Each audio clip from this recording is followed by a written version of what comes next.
Pessoal, eu quero trazer esse vídeo para reagir a ele junto com vocês. É um vídeo que o pessoal tem comentado muito, onde o repórter da rádio Band News FM faz duras críticas à educação de modo geral.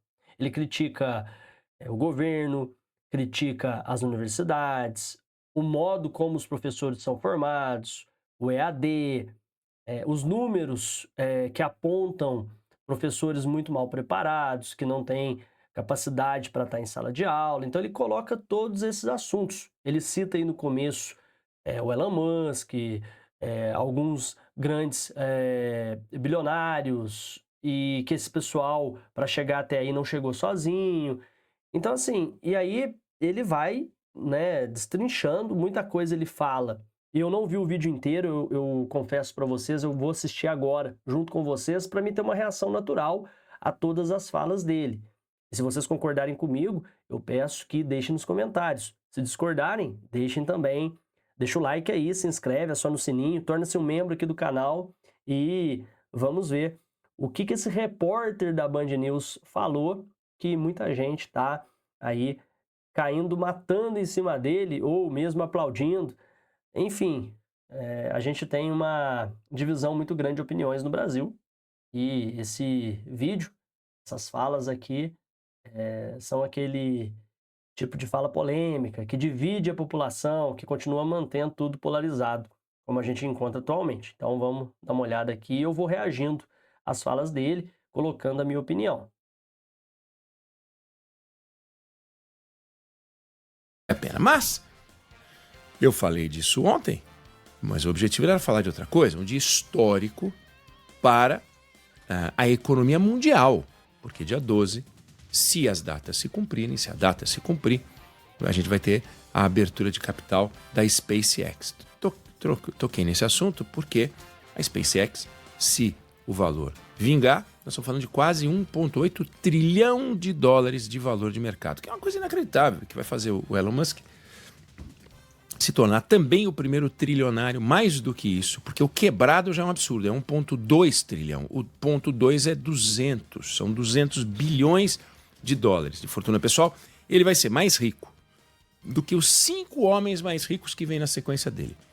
Eu falo 5 homens, pode parecer sexismo, mas são 5 homens mesmo, que vêm na sequência dele, as 5 pessoas mais ricas que vêm na sequência dele, somadas não dá fortuna do Elon Musk. Isso é uma coisa assim, inacreditável. Só o Rockefeller produziu isso lá no início do século, há 100 anos. E aí temos essa história impressionante desse sujeito. Mas esse sujeito, ele não faz o que faz, nem fez o que fez sozinho. Ele faz o que faz e fez o que fez porque ele montou nas empresas dele, assim como Google, assim como Facebook, hoje tudo tem nome, Meta, Alphabet e tal, e a Amazon. Eles montaram impérios lastreados no conhecimento. Lastreados no conhecimento. É isso. É conhecimento. E conhecimento você só consegue produzir se você tem pessoas preparadas para isso. Então, quando você pega as 4 empresas, grupo do Elon Musk, Google, Meta e Amazon, Google é Alphabet e Amazon, juntas, elas contratam mais de 360 mil profissionais daquele grupo de ciência, tecnologia, engenharia e matemática. 360 mil caras desse tipo. Vale dizer o seguinte, eles mantêm em folha o que o Brasil precisaria de 2 anos com todas as faculdades disso produzindo. Quando a gente pega só engenharia, por exemplo, você pega a China, para cada engenheiro que o Brasil produz, a China produz 17 engenheiros. Eles não têm 17 vezes a nossa população. Isso seria um absurdo, 17 vezes a nossa população. Eles têm 7 vezes a nossa população, 6. Produzem 17 vezes mais. Só os engenheiros. 16% dos bacharéis brasileiros estão nos cursos que respondem a essa ciência, tecnologia, engenharia e matemática. Na China, 40%. 40%. Então, quem viaja para a China, hoje, viaja no tempo. Se viajasse nos anos 70, 80, 90, também viajaria no tempo, para trás. Hoje viaja no tempo para frente. A SpaceX faz a gente viajar não no tempo, mas faz a gente viajar no espaço. E o Brasil? E o Brasil nessa história? Então, se ontem eu falei de futuro, hoje a gente vai falar do nosso futuro, que é assustador no campo do conhecimento. É assustador. Nós tivemos nos últimos 20 anos, 23 anos, 14 ministros da educação. Quem tem 14 ministros da educação não tem Ministério da Educação. Tem uma sucessão de pessoas ocupando posto. 14 ministros da educação em 23 anos. É inacreditável um negócio desse. Não tem linha. E quando teve linha errada. Estou falando na produção de conhecimento. Saiu no final de maio, o que foi no Dia Nacional do Pedagogo. Olha a ironia. Ironia não, eles fizeram de propósito, porque tudo... O governo adora esse negócio de marco. Ai, Pessoal, essa primeira parte que ele menciona, o Brasil realmente não tem um projeto de Estado para a educação. Troca-se o governo, troca-se o ministro da Educação. Então, não só a questão da figura do ministro da Educação, mas cada governo que entra quer fazer a educação andar de um jeito.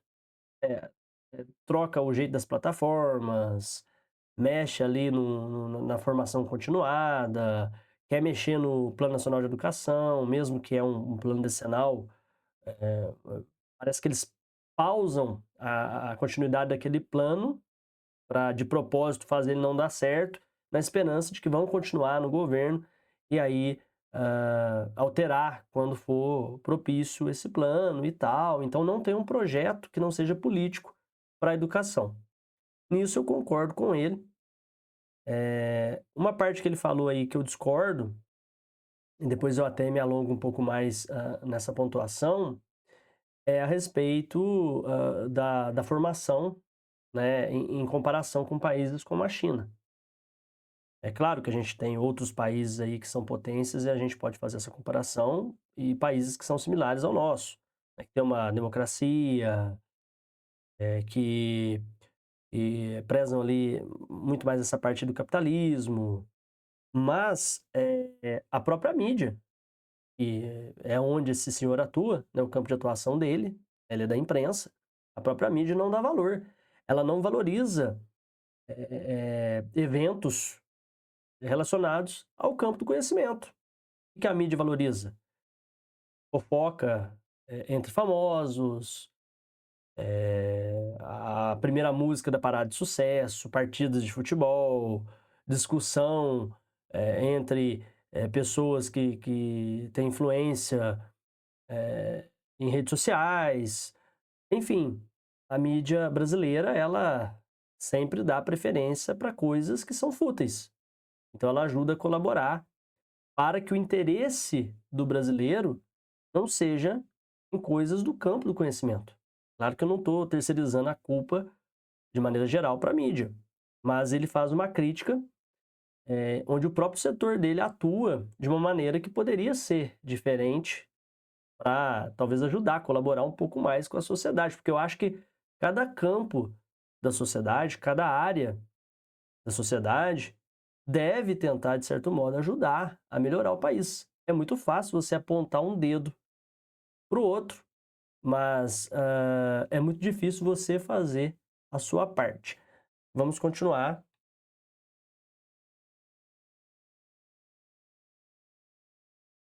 vamos fazer o evento vamos lançar uma novidade de advogado no dia do advogado. Vamos lançar uma novidade de pedagogia no dia de pedagogia. Aí, no dia do combate ao câncer de próstata, a gente lança a campanha do câncer de próstata. E é melhor você lançar uma boa campanha e ter uma boa notícia fora do dia da efeméride do que ter uma baboseira na efeméride. E saiu a Prova Nacional Docente.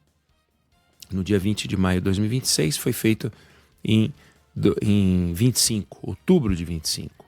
Não é que melhorou de lá para cá, é uma prova, é a realidade atual.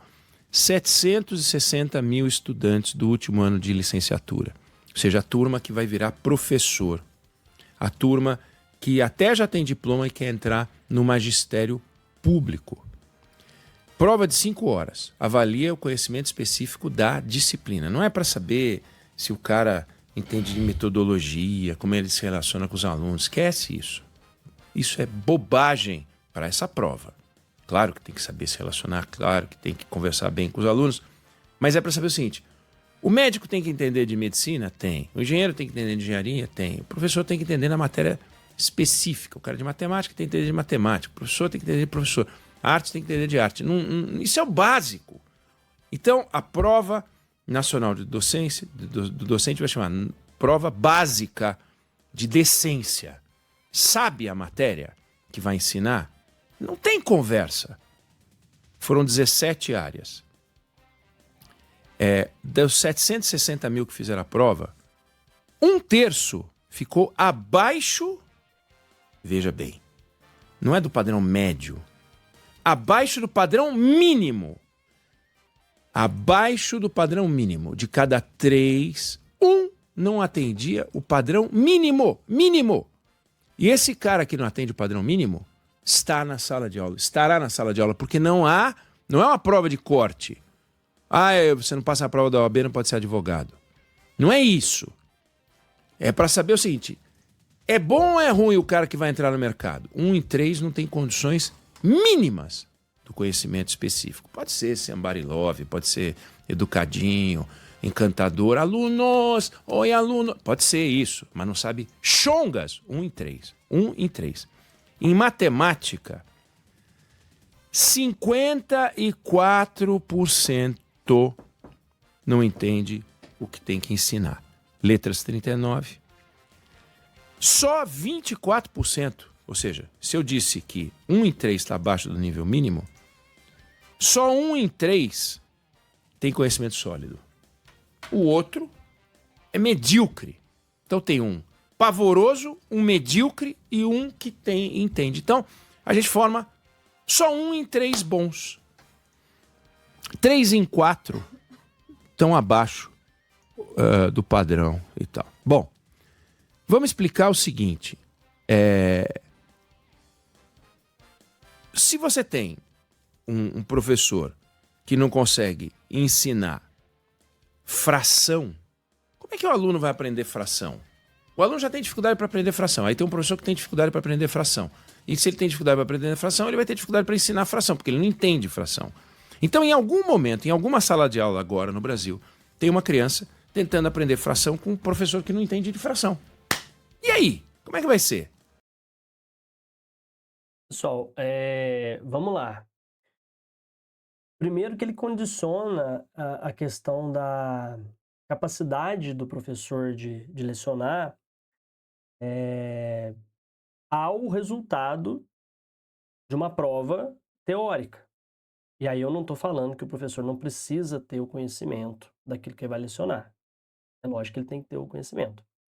Mas vocês podem notar que ele fala, o professor tem que ter um conhecimento sólido sobre aquilo. Bom, depende. Obviamente que um professor, sei lá, vai dar aula de geografia, ele tem que ter um conhecimento legal, né? Tem que ter feito o interessante é que ele faça, né, que ele tenha uma boa formação, que a faculdade, o curso dele tenha sido um curso que deu uma teoria muito legal para ele. Mas, assim, se ele não for geógrafo, se ele for professor de geografia e de educação básica, e aí eu não estou pedindo para você concordar comigo, sabe? É a minha visão. Eu defendo que ele tem que sair da faculdade com o básico, obviamente. Mas como ele vai para a educação básica para lecionar, ele não vai para uma faculdade, ele não vai para um Instituto Federal, ele vai para a educação básica. Na educação básica, quando a gente fala tanto da escola pública quanto a particular, os salários que são ofertados não são salários que são equivalentes a salários de professores de instituições de nível superior, ou mesmo salários compatíveis, por exemplo, com geógrafos, que vão atuar ali né, propriamente com a geografia ali, profissionais que vão fazer um trabalho que não é o trabalho de licenciatura em educação básica.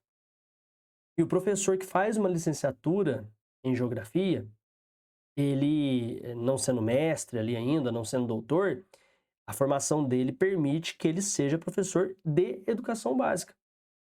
Ou seja, ele vai poder dar aula, no caso da geografia, de sexto até o terceiro ano do ensino médio, do sexto ao nono ano dos anos finais do ensino fundamental e depois de primeiro a terceiro ano do ensino médio. Para ele lecionar em educação profissional, né, em cursos que estão relacionados ali com educação profissional, ele tem que ter os cursos específicos, especializações. Para ele lecionar em faculdade, hoje ele tem que ter o mestrado, é muito difícil conseguir lecionar aí sem ter pelo menos o mestrado. Então a formação dele vai ter que ser mais sólida a partir daí. Mas para a educação básica, até pelo que a gente tem de oferta de mercado, não precisa ser tudo isso que ele está falando. Eu não estou falando que não tem que ser um bom professor, bem formado, mas não precisa ser aquele cara, né, expert, não precisa ser um mestre nem um doutor. É claro, se o Brasil criar uma política, ele vai formar com qualidade mestres, doutores em número, igual a China forma os engenheiros, e aí tudo bem. Aí você vai ter uma quantidade de gente formada. Voltando à parte da avaliação. Ó, é minha opinião, tá? Você pode concordar e pode discordar. Voltando à parte da avaliação. Essas provas, para mim, não são parâmetro. Concurso público no Brasil, principalmente quando a gente fala dessas provas teóricas, que é o caso dessa que ele cita, e eu sou concurseiro, né? Eu tenho essa propriedade para falar a vocês sobre essas provas, elas não necessariamente refletem como o profissional é ou vai ser, porque é uma decoreba. Você pega o edital, de acordo com aquilo que está no edital, você estuda os autores que estão ali, aquilo que está pedindo ali, e você vai fazer estudo de questões de concurso, estudar a banca. Então você concentra muito num estilo, num jeito específico de fazer a prova, na maioria das vezes, para você conseguir passar. Eu conheço gente que estuda demais, se prepara muito. Você vai conversar, a pessoa tem um conhecimento absurdo e não consegue uma boa posição em concurso público, porque está estudando do jeito errado para aquilo que o concurso vai exigir.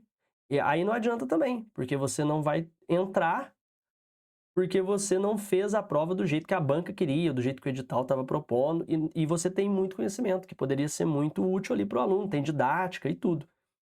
Eu acho assim, o professor, quando ele tem a capacidade de se comunicar, de passar, ele vai conseguir, né, atingir a maioria dos estudantes.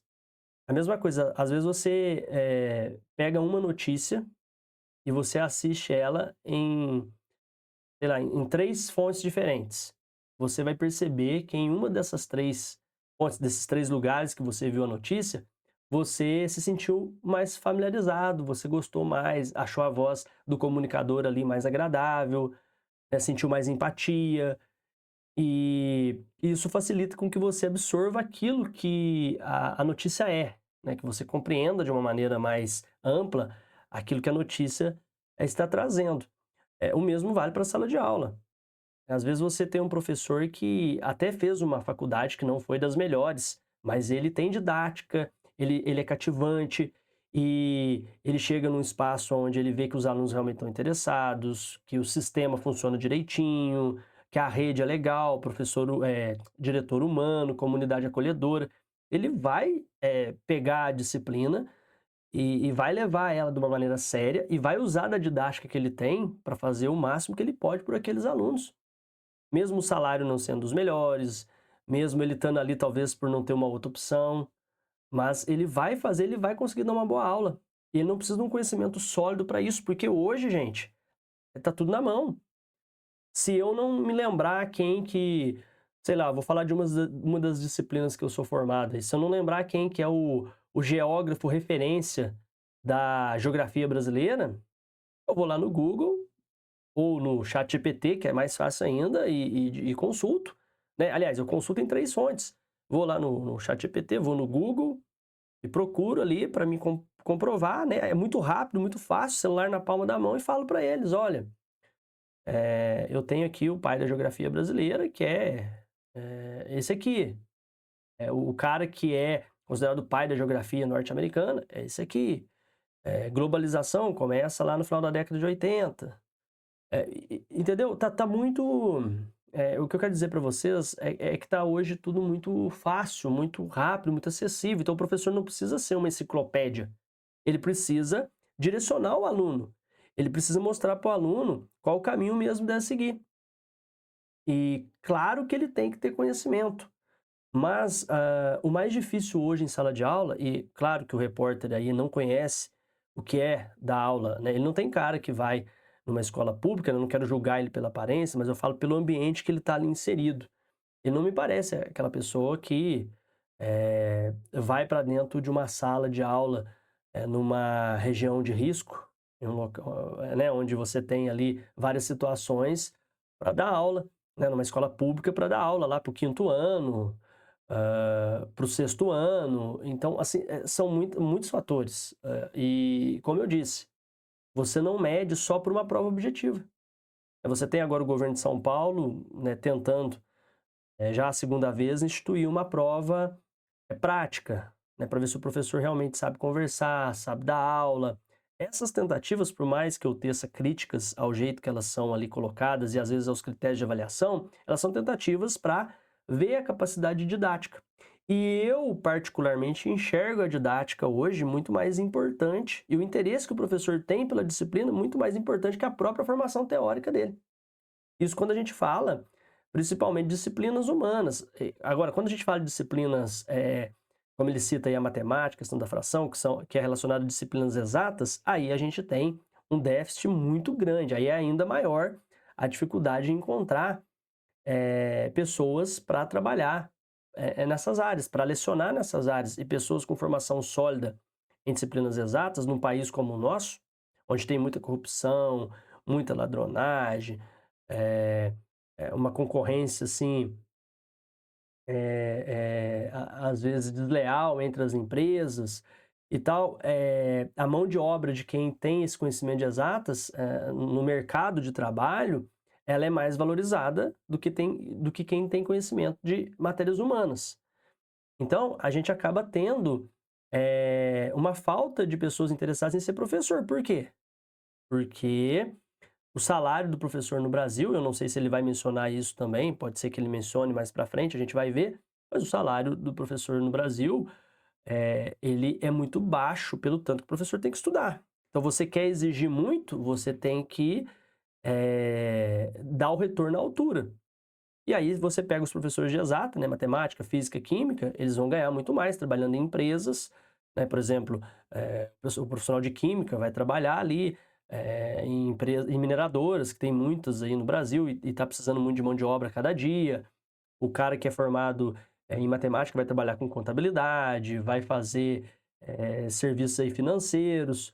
O cara que é formado em física vai, sei lá, se especializar ainda mais para talvez ser um professor de universidade, dedicação exclusiva. Então, não é fácil você, num país como o nosso, conseguir manter um pessoal que é extremamente qualificado, com conhecimento muito sólido aí na matemática, como professor de educação básica, do jeito que a gente tem a configuração hoje da estrutura educacional do país. Né? Então, precisa ter uma política de Estado para a educação. E a mídia brasileira, como eu já mencionei, ela também tem que fazer o seu papel. Então, são inúmeros fatores aí, e a gente não pode simplesmente falar que o professor é medíocre por conta dele não ir bem numa prova que mede conhecimento de uma maneira que sempre se mediu desde lá de 1900. As coisas mudaram. Como eu disse, hoje a tecnologia está na palma da mão e ela tem que ser aproveitada. Então, não é o fator conhecimento que o professor tem, não é o fator enciclopédia gravada na cabeça, na mente do professor, que vai fazer ele ser bom ou ruim. Isso aí eu já não concordo com nada do que ele colocou em cima disso. E, mais uma vez, não se pode basear em cima de uma prova. Prova igual essa prova nacional docente, o Enem, essas provas elas são direcionadas. Quem vai estudar para ir bem nessa prova não estuda para decorar toda a matéria, toda a disciplina. Estuda de acordo com aquilo que está no edital. Essa é a verdade. Enquanto não mudar o critério, o jeito de avaliar também, você não pode medir o professor por isso. Isso não, né, vai me impedir de criticar o modo como o ensino à distância é ofertado. Ele precisava ser ofertado e ter uma exigência maior. Não sei se ele vai falar disso também, a gente vai ver. Mas enfim, vamos continuar ouvindo o rapaz aqui.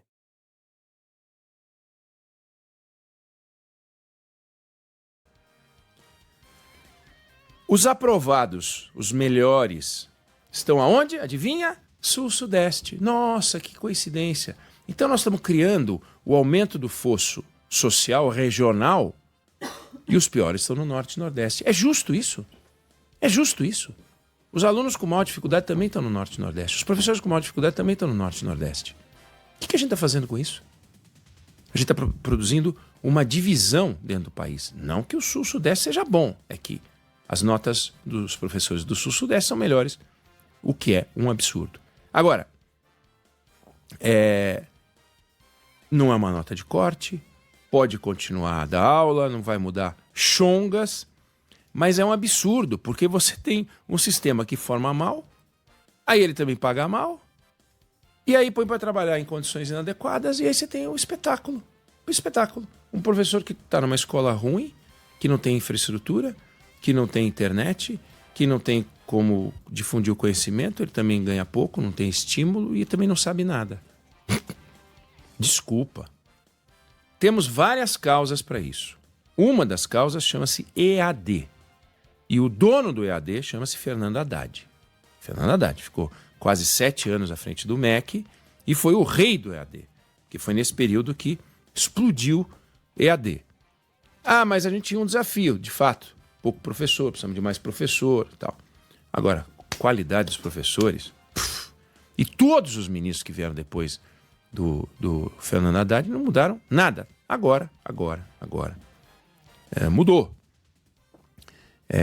Por uma decisão, foi em maio do ano passado, o atual ministro, Camilo Santana, estabeleceu o seguinte: não dá mais para ter licenciatura 100% EAD. Esquece esse negócio. EAD é ensino à distância, você sabe. Não dá mais para ter. Então, agora vai ter que ter 70% de carga presencial. Mas olha, tem que ter um tempo para se adaptar. Então, até maio de 2027, meio que tudo bem. Quem já começou, termina. Então, até 27, segue. 20 anos dessa vagabundagem, dessa desorganização. Produziu bilionários, mas não são bilionários do conhecimento. São bilionários fabricantes de diploma, papel pintado. Produziu bilionários que andam de jatinho para lá e para cá, de papel pintado, faculdades de 5ª categoria, enganando as pessoas. Outro dia eu estava em Curitiba e fui participar de um evento e lá ouvi a história da OAB do Paraná, que visitou faculdades de direito e tinha 5 faculdades que tinham 5 professores. 5 professores davam o curso inteiro de direito. Vê se tem cabimento um negócio desse. Cadê o MEC? Que deixa esse lixo prosperar. Aí, um aluno que não entende fração no 5º ano, não vai entender equação no 7º, não vai entender função lá na frente e vai empilhando o déficit. Hoje, o déficit é entre 4 e 5 anos. 4, 5 anos. O cara com 15 anos tem o conhecimento de 10? O cara com 17 tem conhecimento de 12? Como é que faz um negócio desse? Essa é a realidade. Aí o professor vai dizer, mas eu ganho R$4.800. Ah, então você guarda o seu conhecimento porque se ganha pouco? Não, ele não tem o conhecimento. Simplesmente ele não tem o conhecimento. E ele não tem o conhecimento e não tem como aprender. Porque também a gente não tem uma ferramenta para ensinar. A gente não tem um banco, como a seleção brasileira terá, que pode substituir uma pessoa por outra, né? No futebol tem um cara machucou, tomou cartão, então você põe outro. Tem um banco de professores esperando? Não tem. Aí você pega o seguinte, o que os países que estão andando para frente, em vez de andar para trás, porque o Brasil está andando para trás... Pessoal, antes dele pontuar a respeito desses países que ele diz que estão andando para frente, vamos lá, fazer uma reflexão em cima da EAD. Eu não acho que a EAD é que é o problema, nem mesmo a EAD 100%. Aí a gente tem algumas falhas que são por conta de fiscalização, por conta de autorização, né, do curso, do funcionamento também da instituição, regulamentação, tá? O MEC agora vem com essa tentativa aí de tirar, né, dizer que uma parte da formação tem que ser presencial, mas eu não acho que é isso que vai resolver. O que que acontece? A educação à distância, ela é algo que proporcionou uma inclusão, né, social, um acesso ao estudo. Muitas pessoas não tinham condição de pagar, porque se você paga uma instituição, você não tem um ensino público como garantia a todos que se formam. Então a maioria do ensino superior ele é privado. E se você vai ter esse ensino de maneira presencial, você vai em um lugar que vai ter um professor, vai ter um prédio, vai ter energia elétrica, internet. Então o gasto é gigantesco, a mensalidade vai ser gigantesca. A partir do momento que o curso é ofertado de maneira, por exemplo, 100% online, esse custo para a oferta do curso ele diminui muito. Aí ele fala sobre a questão de professor, a quantidade de professor. Nem sempre a quantidade é a qualidade. Claro que é importante você ter pelo menos um especialista em cada área ou em boa parte das disciplinas, né? Porque às vezes a pessoa que vai lecionar na faculdade, ela tem condição de dar aula em 3, 4 disciplinas. Então nem acho que a quantidade de professores também seria o problema. Como que eu acho que a educação à distância, eu falo por experiência, porque eu tenho 3 licenciaturas, aliás, eu tenho um bacharelado que é em administração, ele é presencial, eu tenho mais 2 faculdades, são licenciaturas presenciais. Depois eu tenho mais 10 à distância. Isso só no nível graduação. A educação à distância, ela falha na hora de avaliar se o aluno aprendeu ou não. Por quê? Você pode promover o curso todo à distância. Na hora da avaliação, aí sim, ela tem que ser presencial, ela tem que ser rigorosa. A parte também do estágio.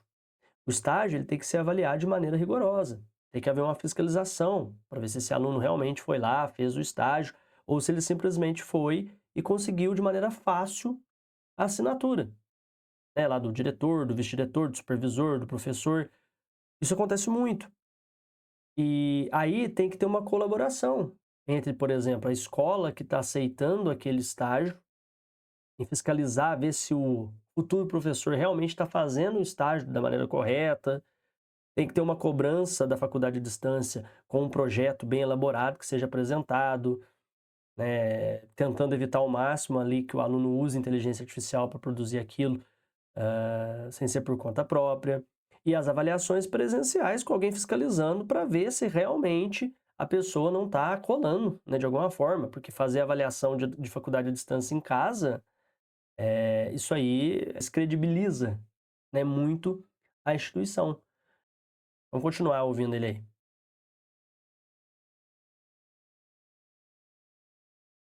Que os países que estão andando para frente fizeram. E há quanto tempo fizeram? A Finlândia, a partir dos anos 70, tornou mestrado exigência para dar aula no ensino básico. Na Coreia do Sul, os melhores professores dão aula no ensino fundamental. Sabe qual é a relação candidato-vaga na Finlândia? De cada 10 que tentam, só um é aprovado para ser professor. Só um é aprovado para ser professor. 9 vão ter que se virar. Aqui, tem que caçar professor, porque ninguém quer ser professor. E quando a gente pega o número, é assombroso, assombroso. Em 2014, 34% dos que terminaram licenciatura vinham do EAD. Em 2024, 66%. Ferrete. Em 2019, foi quando o número passou. Então, a estimativa é que entre 1.200.000 e 1,5 milhão de professores se formaram no EAD. E estão aí dando aula. 1,5 milhão de professores dando aula. O que vocês acham disso? E se você fizer uma projeção, uma estimativa, pode estar errada, né? Pode estar errada. Mas será que estes que fizeram a prova formam uma safra especialmente ruim?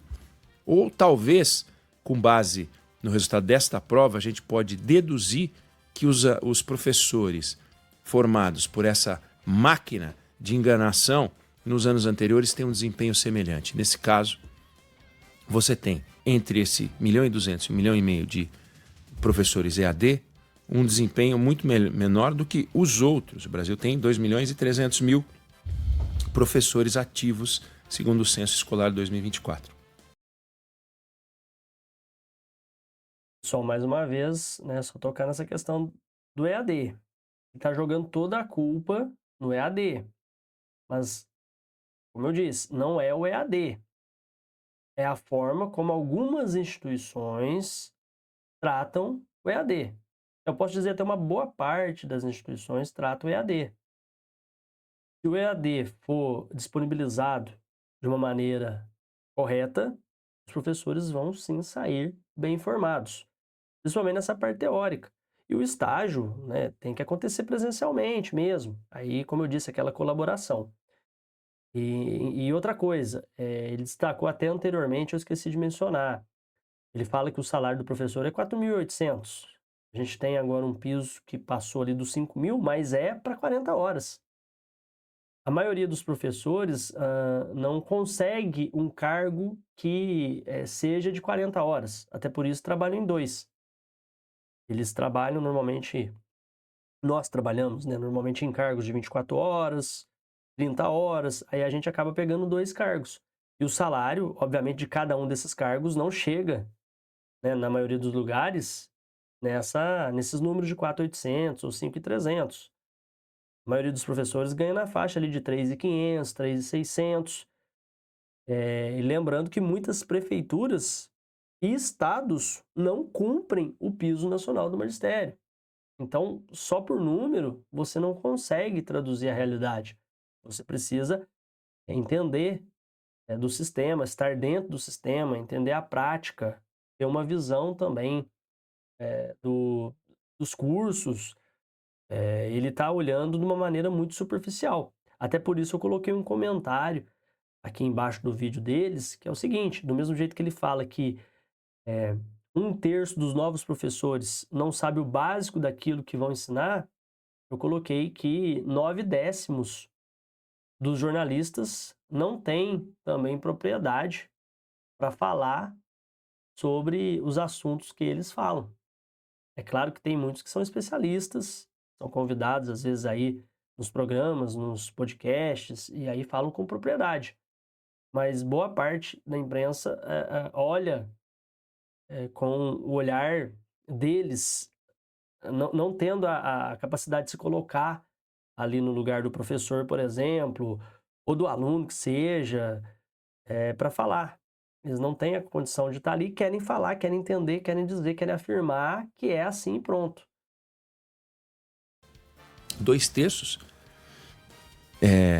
passou pelo EAD. O que vocês acham disso? Né? Então, nós estamos vivendo um mundo maluco, porque o Brasil faz os movimentos contrários ao que fazem os países que funcionam direito. Finlândia, há 20 anos, está no topo do desempenho do PISA. Esse ano vai ter PISA, que é a prova internacional feita com dezenas de países. O Brasil está sempre lá embaixo. Sempre lá embaixo. Desde 2019 não muda. Parece eletrocardiograma de morto. E os países que estão lá em cima ficam lá em cima. Então, como é que a gente vai avançar? Né? Essa discussão é feita? Não. Aí quando você vê uma abertura de capital como essa da SpaceX, se vai dar certo, se vai dar certo, para o que eu estou falando agora é irrelevante.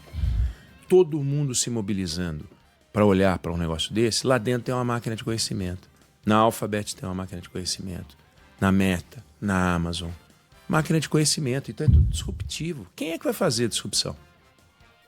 Quem tem condições de avaliar e falar, vou fazer algo diferente. Mas se eu não sei nem fazer o igual, você acha que Picasso pintava galinha com os 2 olhos do mesmo lado porque ele era um ignorante? Não, ele queria romper com os padrões. mas as pinturas e os desenhos de Picasso que reproduziam, feito fotografia, um rosto, mostram que ele tinha um conhecimento assombroso. Aí depois, bom, agora eu vou fazer diferente. Por quê? Porque eu sou criativo. Porque eu tenho uma visão diferente. Porque eu enxergo de uma forma diferente. Mas quando eu não consigo fazer o igual, a coisa complica. E a gente não vê na universidade brasileira uma pressão em cima dos governos em favor do conhecimento do ensino básico. Não vê, simplesmente não vê. Você vê essas grevezinhas vagabundas, nojentas, que a gente vê em todas as universidades. O que a gente vê é chororô, mas a gente não vê gente dizendo o seguinte: olha, nós temos que investir no ensino básico. Os nossos colegas amanhã, os nossos futuros universitários, não podem viver o desafio que a gente vive hoje. E aí a gente tem universidade caindo aos pedaços, escolas caindo aos pedaços e candidatos fazendo um discurso vagabundo, falando que vão colocar ou já colocam o Brasil numa condição inovadora. Condição inovadora? Claro que tem aqui e ali exemplos bons, internos, para a gente copiar, para a gente usar como inspiração. Mas a fotografia do cenário todo, visto lá do satélite do Elon Musk, é muito ruim. É muito ruim. Então, o Brasil pode ser uma terra de oportunidades para quem faz investimentos especulativos. O Brasil pode ser uma terra de oportunidades para quem opera em nicho, né? Energia, petróleo. Vou fazer uma ferrovia. Até pode ser uma oportunidade incrível. Agora, e disputar o conhecimento? Não é possível que a gente vai ganhar dinheiro vendendo sempre mais tonelada de alguma coisa. O tempo inteiro para ganhar mais dinheiro, a gente tem que vender mais tonelada de alguma coisa. Então a gente vende uma saca de soja, depois ganha mais dinheiro quando vende 2 sacas de soja. Claro que produtividade é importante, claro que produzir no mesmo hectare 2, quando se produz uma, é importante. Mas será que a gente não vai produzir nada? Será que a gente não vai produzir novas Embraer? Porque isso sim é a gente avançar no conhecimento. A gente tem várias empresas aqui, mas o número de empresas que a gente tem aqui que lidam com tecnologia e conhecimento, coisas que podem ser vendidas por transmissão, não por transporte. Coisas que podem ser compartilhadas, não enviadas. É isso que o Brasil precisa incorporar ao seu PIB. E a gente não tem, porque não tem quem faça. Aí alguém pode escrever dizendo: tem sim, tem uma empresa aqui que faz. É maravilhoso que tenha aqui e ali num país como esse, sempre tem. Mas a fotografia da estrutura de produção que é o ensino no Brasil é lamentável. Essa prova, ela mostra o desastre. Os professores não entendem o conteúdo que deveriam ensinar. Com a palavra, o presidente da República, com a palavra, os candidatos que querem transformar o Brasil e que ficam todos eles gravando cortezinho, um malhando para dizer que está forte, o outro dando entrevista para dizer que não está fraco. E nós aqui nessa mixórdia no campo da educação. Eu não sei se você concorda ou discorda, essa é a opinião que eu tenho sobre o assunto. É pena, mas...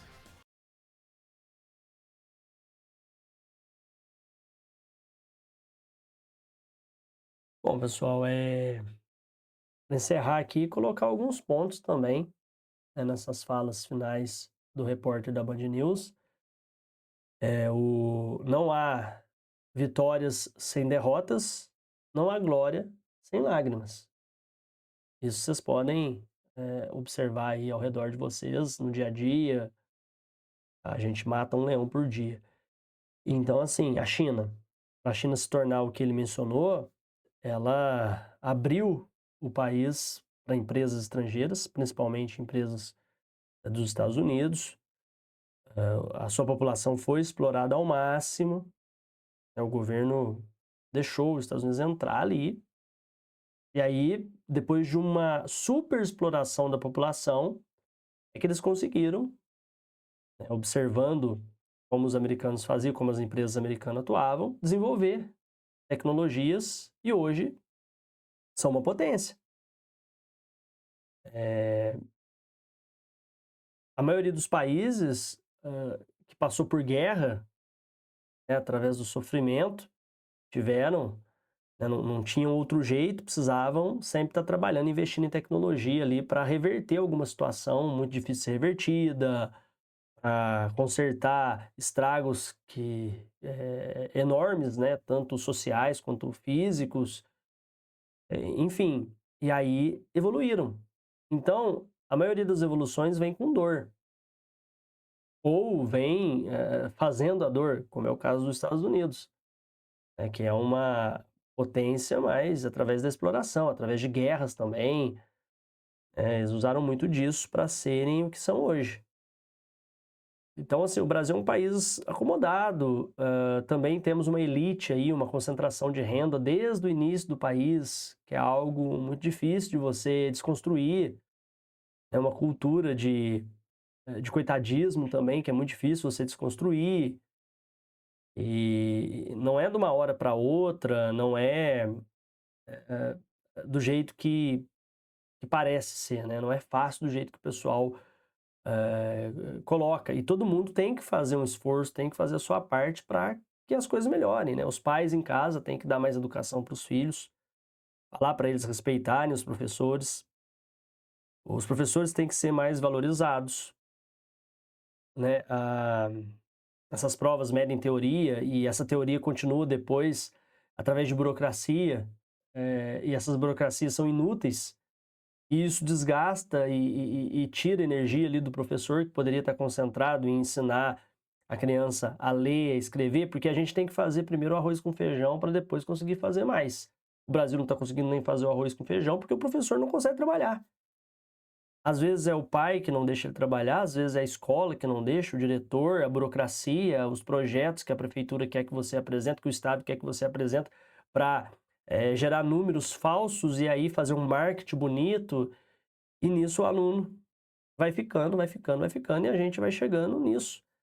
E as coisas serem olhadas do jeito que tem que ser olhadas, né? A educação a EAD não é o problema.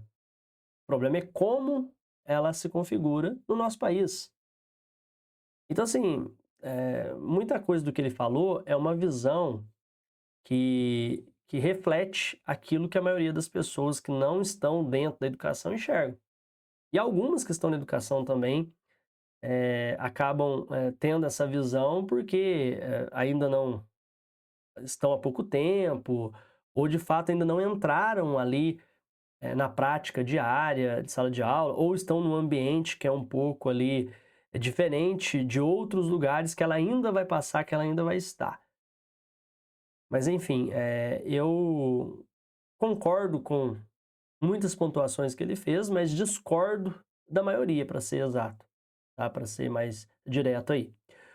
Enfim, e você, o que que você acha das falas dele? O que que você tem aí também para falar sobre as minhas colocações? Para me xingar aqui, não tem problema.